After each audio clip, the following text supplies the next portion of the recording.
Hi, and welcome to TEMEKO. In this video, we will look at how to perform vector operations. We will go through how vector addition and subtraction work, and how vectors can be multiplied and divided by a scalar. We will also take a first look into force vectors. Let's get started from the easiest topic, which is vector multiplication and division by a scalar. In vector multiplication, we multiply a scalar quantity with a certain vector, which changes the magnitude of the vector. In case the scalar term is positive, the multiplied vector has the same direction as the original vector. Otherwise, the multiplied vector will have an opposite direction with respect to the original vector. The division of a vector by a scalar can also be done similarly as its multiplication. Let's move on to vector addition. Suppose that we have two vectors u and v, and we want to add them together to form a resultant vector r equals u plus v. How can we do this? It's quite simple. We can use the parallelogram law. The parallelogram law states that the sum of the vectors u and v is obtained by placing the vectors head to tail and drawing the diagonal of the parallelogram from the starting point to the opposite point. The other method on how we can add two vectors together is by using a triangle construction, which is a special case of the parallelogram law. In this method, we first draw one vector to start from the tail of the resultant vector, and then we connect the head of this vector to the tail of the second vector. Then finally, we connect the head of the resultant vector to the head of the second vector.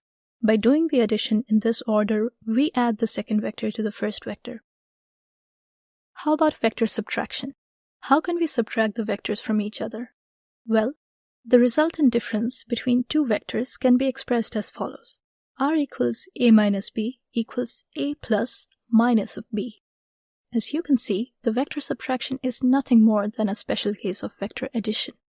Therefore, the rules of vector addition also apply to vector subtraction.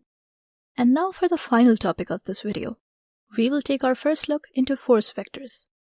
As you may recall from the previous videos, a force is one of the four basic quantities that we use in mechanics. It is usually also a vector quantity since it has a magnitude, a direction, and it adds according to the parallelogram law. The main problems that we come across in statics are usually finding the resultant force and defining its components or knowing how to resolve the components of the predetermined force. The parallelogram law is needed to solve these problems. For example, if we have two force vectors, F1 and F2, and we want to add them and to find the resultant vector Fr, we can do it by performing the steps we discussed earlier in the video by using the parallelogram law. If in some cases we need to handle more than two force vectors, then triangle construction is usually preferred.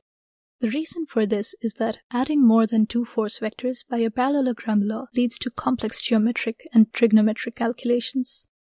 Hopefully, after watching this video, you know how to perform vector operations and you are also a bit more familiar with force vectors and their addition. In the next video, we will go deeper into how the addition of force vectors is done. Thanks for watching and have a nice day.